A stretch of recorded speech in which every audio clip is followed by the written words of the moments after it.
say you want a VW Golf GTI, or a Jaguar XFR, or even a Porsche Cayenne Turbo, but you'd like to turn their performance all the way up to 11. Well, that's why you can get a Golf GTI Performance Pack, a Jaguar XFR S, and even a Porsche Cayenne Turbo S. However, are these highly tuned models really worth the extra cash? To find out, I'm going to be comparing them on track with their standard versions.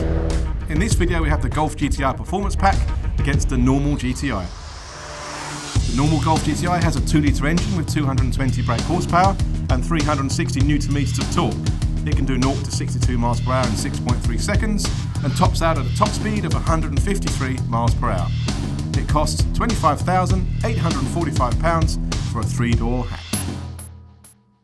The Performance Pack version costs an extra £995, but for this you get a 10 brake horsepower upgrade to the engine, and although the torque remains the same, the 0 to 62 miles per hour time falls to 6.2 seconds, while the top speed is up to 155 miles per hour. More importantly, the car gets bigger brakes and a clever electronically controlled torque vectoring differential. But does all this make the standard GTI feel somewhat lacking on track? This car's got DSG, which is okay on the track, but you do have to wait quite late with the downshifts before you try and select the downward gear. First thing also when you drive the car on track is you can't fully turn off the stability control system. You can turn off the traction element and you can get a little bit more freedom into the stability system, but you can't fully turn it off, which can be a little bit frustrating. We've got the car in the sport setting, so the steering's weighted up and we've got a really sharp throttle. First thing you notice as well is the car's really stable. You sense that on the road, but on the track as well. You can really feel how stable it is. The rear axle's really taut. There's loads of grip at the rear. Never a sense that the rear is going to move around or break away, but it does take away a little bit of the engagement when you're loading the car up through a corner. The car's not that adjustable. There's loads of grip. It's very well sorted.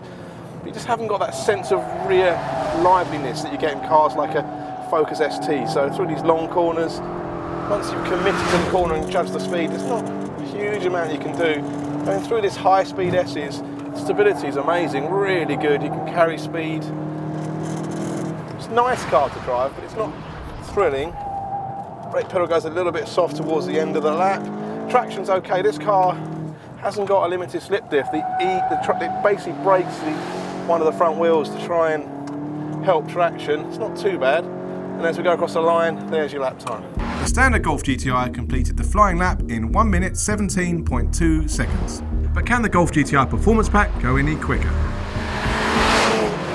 Straight away, I prefer the manual gearbox on the track. It just gives a little bit extra sense of engagement compared to the DSG.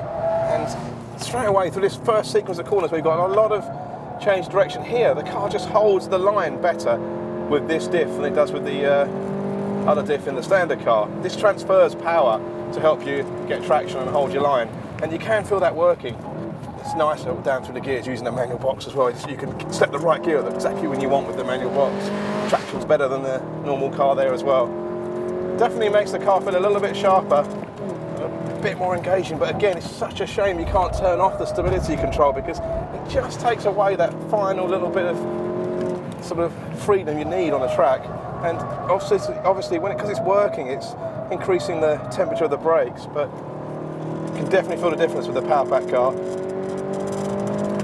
Like the standard car, the high speed stability at the rear end is really good. And then in terms of power, again, it's not night and day, but you can definitely feel the diff. The question is, as we come towards the last corner, is it going to be faster against the stopwatch than the standard car?